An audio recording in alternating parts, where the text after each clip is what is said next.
কি হয়েছে? এটা কি কি করবি? এটা কি করবি বল? খুলে কি করবি? খাবো কি খাবি? এটা কি? এটা চামচা এটা কি? এটা কি জিনিস বল? কি জানো মোমো তোমাকে কে বলেছে এটা মোমো? মোমো ছবি দেখা যাচ্ছে তুই মোমো চিনিস? তুই এই বয়সে মোমো চিনিস? এটা কি মোমো? এই যে খোল খোল, দাঁড়া দাঁড়া, এটা তুই খেতে পারবি না, এটা অনেক ঝাল।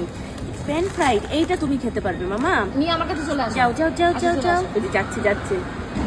ওই দেখ সব বোঝাচ্ছে, দেখ দেখ ওর মালপত্র দেখাচ্ছে সব, ওর ফাঁসনে ব্যাগটা সব একটা একটা করে নিয়ে গেছে। শিক্ষাগত যোগ্যতা দেখ, যেটা প্রয়োজন সেটুকুই নেবে, এক্সট্রা তোকে দিয়ে ফেরত দিয়ে চলে আসবে। এক্সট্রা আশা ওর রাখি ওর না। ওর ওর জিনিসটাও ঠিক গুছিয়ে নিয়ে চলে গেল, দেখে একটা চামচ একটা যা যা দরকার ছিল নিয়ে চলে গেল। তো আমরা এখন এসে পৌঁছে গেছি এয়ারপোর্টের ভেতরে। খাবার নিয়েই এসেছিলাম, মোমো নিয়েই এসেছিলাম, যেহেতু খাওয়া দাওয়া করবো ভেতরে ভেবেছিলাম। আবার এসে শুনলাম যে এখানে আমাদের টিকিটের সাথেই মানে খাবার রয়েছে, তো সেই জন্য এখন মোমোটা এখানে খেয়ে নেবো, দেন ফ্লাইটে যা খাবার দেবে ফ্লাইটে।